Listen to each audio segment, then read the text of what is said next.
Hello again, ghoulish goblins, and welcome back to another Screaming for Horror video. I am Rain, and I hope you're having a chilling day. When you think dollar store, the first thing that comes to mind is inexpensive products, inflatable balloons, holiday items, and some even focus on important merchandise from China and such. But never in a million years would you think that someone in between all those tchotchkes might have had any sort of paranormal experience in there. Although it is fair to say that it can happen anywhere because, as you might know, ghosts and spirits are everywhere. But before we start, please don't forget to support our channel by giving this video a thumbs up and subscribe for more upcoming creepy and scary content. These are 3 strange and spooky dollar store experiences. Let's begin. Number 1. The Lady. I work for one of those $1.99 generic stores that you find in almost every corner. It is an older store, none of those updated ones, so we have a basic clientele. Not many people, but just enough for the store to keep on going. I work the register along with 2 other people who work stock, and the owner who shows up at least once a day or so. Our building is located right in front of a bank which has a ton of reflective mirrors on the outside, and if I look up towards them, I can see my reflection on them. One particular day, the 3 of us were hanging out at the register area catching up about sports and stuff. It was dead, and it was almost closing time, and we had no customers at that time. The bank had already closed, but the outside lights were extremely bright, especially during darker nights. Unbeknownst to us, our boss was talking on his phone outside while we were still having our chat. Once we realized he was there, we noticed that he kept making this ugly, pissed off face along with waving his arms around and pointing towards where we were standing. I don't know why we found it funny at that time, but instead of us being smart enough to go outside and ask if he was okay, we figured he might have been having some sort of heated argument with his wife, so we kept on. He had never had a problem with us standing around talking, so we didn't think anything of it. A few more minutes passed by, and when he entered the store, he was furious. He started yelling at us and saying what a bunch of irresponsibles we were, and how we didn't have the decency to take care of the customer. How can you let her stand there? That was extremely rude of you guys.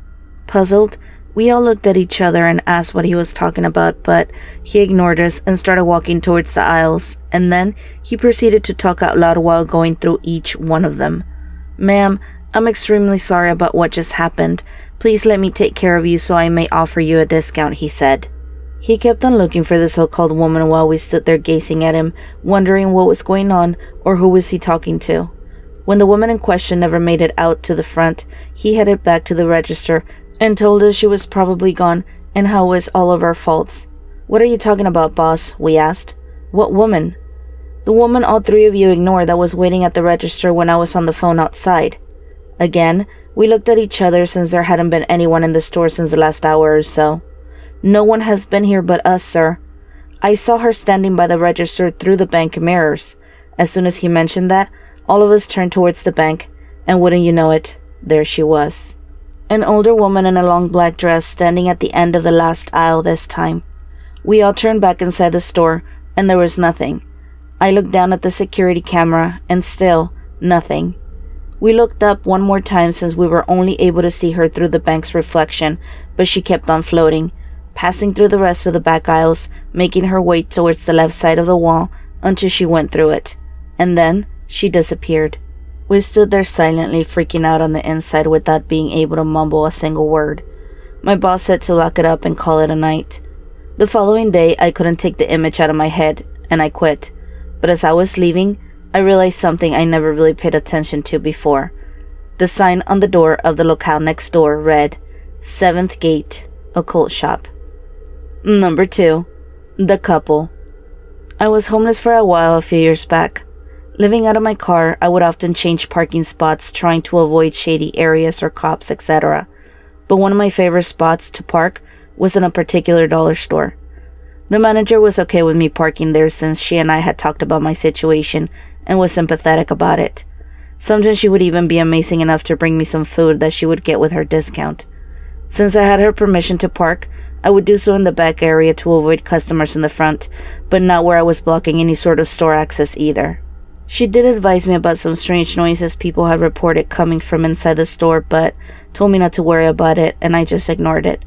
I didn't think anything of it at first, so I just brushed it off. My first 2 or 3 weeks or so sleeping there were okay. Nothing out of the usual, except for a light that busted out of nowhere right behind the back door entrance. Other than that, the safety and the silence were golden. After the third week, that's when suddenly things started to change. I would get back from job hunting and my usual parking area started to feel like it had some sort of heavy atmosphere. I'm not sure how to explain this to you, but something wasn't right and it was making me terribly uncomfortable. I decided to ignore my feelings since, like I had previously mentioned, it was a great spot. But one particular night, everything changed. It was around midnight or so when out of nowhere, I started hearing loud voices and bangs coming from inside the store. It was silent around me, so I know where exactly they were coming from. The shuffling of hard footsteps, things being tossed around, and at least 2 people arguing among them made me call 911. I had to lie and mention that my car was acting up and I was passing towards the corner gas station when I had heard everything. When the cops came out along with the manager, they came out alone and said that maybe it was a loud car passing by or something because there was no sign of disturbance, nor had they found anyone inside, but I'm sure of what I had heard. The manager waited until the cops left and told me that it was pretty normal and not to worry about it again. She thanked me and went about her way, but I still felt uneasy because I knew I wasn't wrong. The following day, nothing happened. Everything seemed back to normal, so I just blew it off. 3 or so more days passed by, and again, around the same time, the same noises, except this time, I got off my car and I placed my ear on the door. The arguing was clearly coming from the inside. It sounded like a couple talking about what was next and how the female wanted to continue, or something around those lines. It wasn't very clear, but there was someone definitely in there. I thought about calling the cops again, but I didn't want to lose my spot, and what other excuse was I going to give them this time? So I decided to head towards the front of the store and see if maybe I could take a look inside to make sure and maybe catch someone in the act. I placed my face in the glass and proceeded to snoop around, but nothing. I figured maybe they were in the back area where I had heard them, but if someone was actually in there, how were they coming in and out without being seen? I started to freak out a little, but I didn't let my imagination get the best of me. That's until I saw a pair of figures, a male and a female, coming out from the back. They immediately saw me, and all I did was freeze in place. My face was still pushed against the glass when out of nowhere, both of the shady figures were right in front of me. But worst of all, they had no face. No freaking face, I tell ya. I don't know how I managed to run towards the back, hopped in my car, and got out of there as fast as I could. I finally made it to the Walmart parking lot, but I couldn't sleep the rest of the night. I couldn't erase what I had seen. The following day, I worked up the courage to go back and talk to the manager and tell her all about it. She gave me a look and just told me, "I know." "You know? What do you know?" I asked. She apologized beforehand for not telling me, but didn't want to ruin my stay, so that was the reason she had kept it to herself. You see, about 20 years ago or so, this was originally a gas station. One night, a couple came in. They were apparently on a stealing spree. When that night, the gas attendant decided to fight back. Seems that unlucky night, they were arguing when they came inside the store and got distracted. Unfortunately, after everything, they were both killed and have been stuck here ever since. The attendant shot them both in the head/face area. I've seen them here one time when I stayed late, but no matter what we do or who we report it to, no one believes the store is haunted. Number 3. Mommy's Angel. I'm always gonna remember this story. I was working for a dollar store to make extra money for the holiday season. Usually the hours change because of this, as most of you might know. A week or so before Christmas, I was in charge of having everything in order and ready for the Toys for Tots pickup box. Most locations have them during the season. Just in case you don't know, people can donate toys for unprivileged children during the holiday, and they distribute them. You can easily purchase a toy from the dollar store, or you can feel free to bring a toy from any other as long as they are sealed, and you simply drop it off in the box. I was so happy to see the number of toys that we had gathered. Our box was almost full. It was going to take me a while sorting things out, but it didn't matter. I remember it was almost closing time, so I proceeded to start with my duty. One of the toys at the very top was an Elsa doll from the movie Frozen. I accidentally dropped it on the floor, and when I reached down to pick it up, I saw little feet in front of me. It was a little girl, about 6 or 7 or so. She grabbed the toy and handed it to me. "I love Frozen," she said. "Do you really? That's awesome. I like Frozen too," I replied. "Olaf is my favorite." "That's a pretty doll. I have one too, but I can't find it." "Oh, I'm sorry to hear that," I said. "I'm sure you will find it sooner or later, maybe in your room or in your mom's car or somewhere else." And then it dawned on me. Where was her mom at? Besides that, I did notice she was wearing a summer dress and it was pretty cold outside.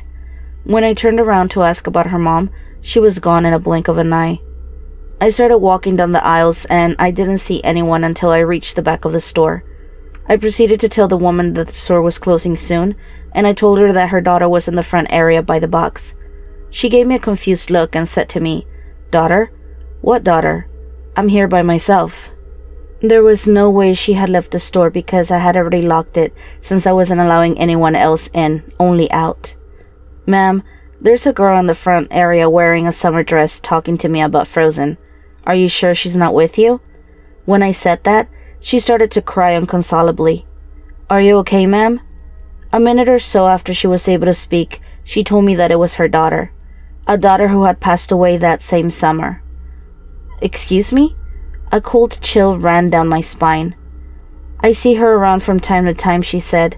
"We buried her in her favorite summer dress and her Elsa doll from Frozen." I was speechless. Not one word was coming out of my mouth. She picked up the basket. I gave her my condolences. She paid for her items and never seen the little girl in the store ever again. Well, ghoulish goblins, that's all we have for you today. If you have a ghostly experience, a close encounter, or want to share any photos or videos of strange phenomena, feel free to send us an email at screamingforhorror@gmail.com, and your story could be featured in one of our feature videos. Be sure to like this video and share it with your friends. Please subscribe and follow us on our Facebook and TikTok pages for more. And if you're on the go, you can also find us under the same name on Spotify, Google, and Apple Podcast. And remember, until next time, this is Rain. Sweet screams.